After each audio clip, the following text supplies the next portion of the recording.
What do you plan to do as congressperson to grow and support the high-tech industry here in Hawaii? The high-tech industry has provided a number of jobs, and I'm excited that it is a growing aspect to Hawaii's economy. But my preference is that, and belief is the government should try to pick and choose winners and losers in the economy. The people who should be doing the picking and choosing of what industry should succeed or come to Hawaii or not are investors, and the individuals who will want to risk their own capital. Now, government can encourage the creation of business generally by encouraging things, as I pointed out earlier, doing things like establishing free trade agreements to open up markets for our community, doing things like reducing our taxes and reducing regulations so investors are willing to take a risk and the costs aren't so high. While I'm excited about the future of high-tech here in Hawaii, I'm not going to say that we need special tax breaks for high-tech industries and just high-tech industries only. I much prefer us to see that we lower our overall tax level, reduce our overall level of regulations, so that all industries, all sectors can thrive. And I will leave it up to investors who are willing to risk their own capital to decide whether or not they want to put their money in that particular industry or not.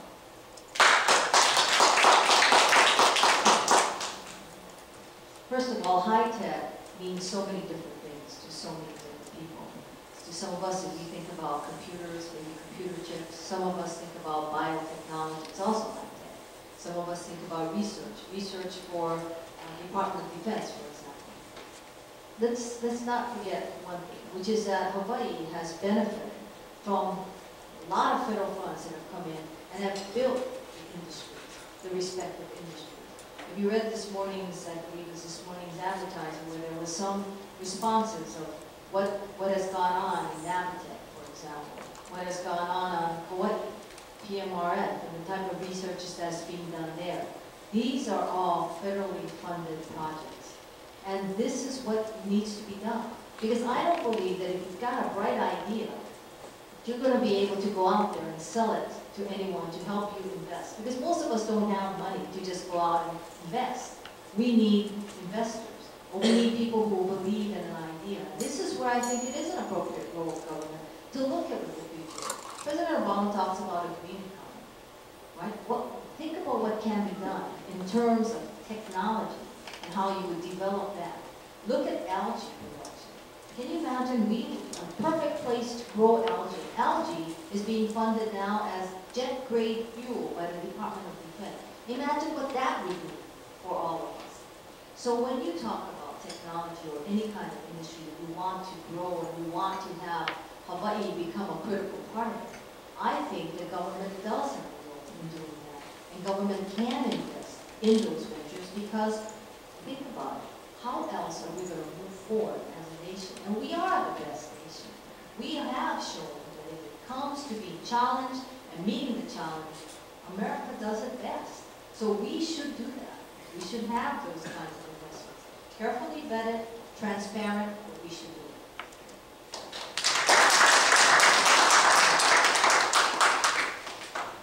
Let me first say that I believe deeply in the high-tech industry for Hawaii, and let me tell you exactly why.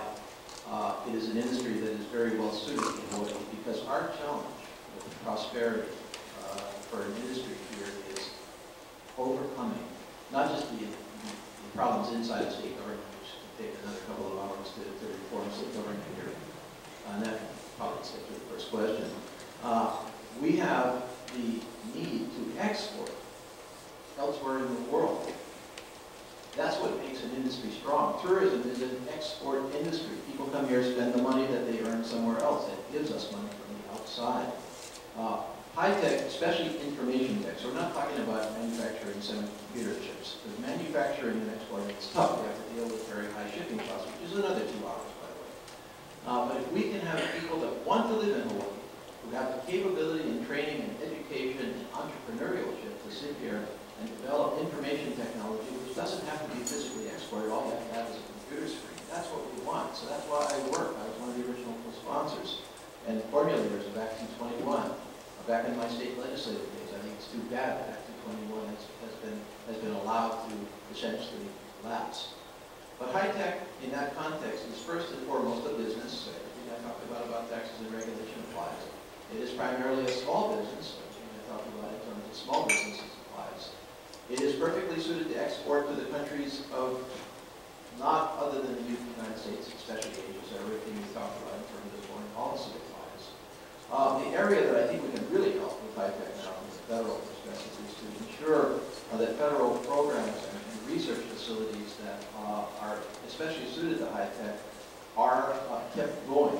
The synergy between the university system here and the private sector that serves primarily the defense industry and high tech is a very, very good synergy and should be maintained, fostered, and expanded. So please write on that. And that takes really kind of cutting it out in terms of the innards of Washington, as we say, inside of Congress and the administration, and make sure that those three work together. That will facilitate high. I really think that's the future of high tech is that triangle. All right, and now for everyone's favorite, the lightning round. Everyone prepared?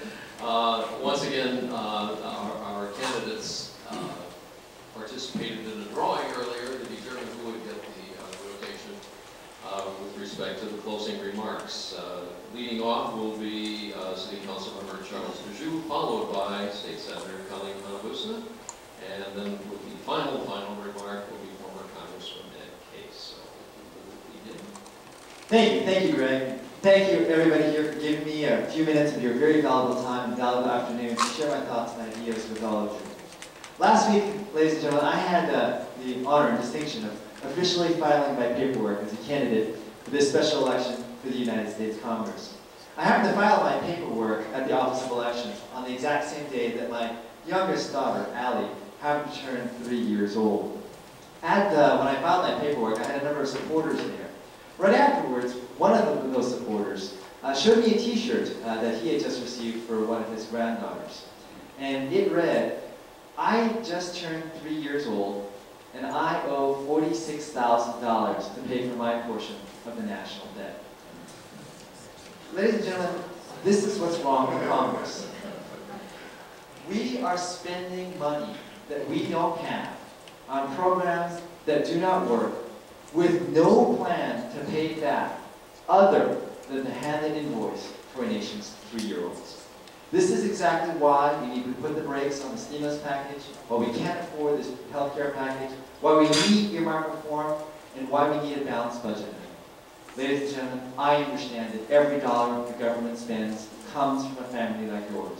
And I am running for Congress because I believe it is more important to elect a congressman who will fight to lower your taxes and let you keep more of your money than elect a congressman who wants to spend all of your money. Mahalo and aloha.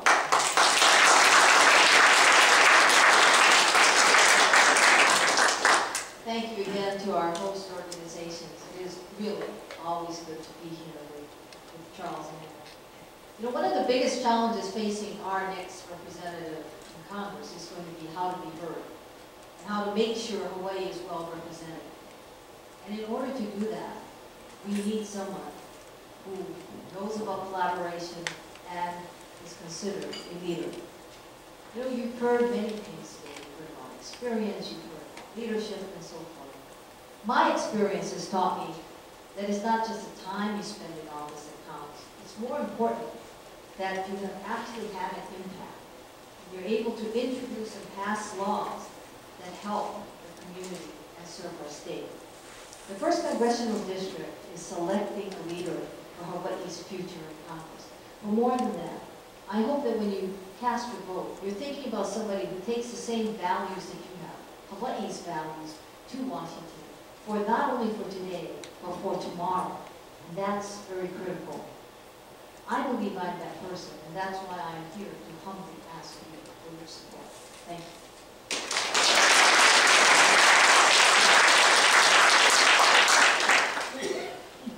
Thank you very much. Charles, Colleen, that was just so civil.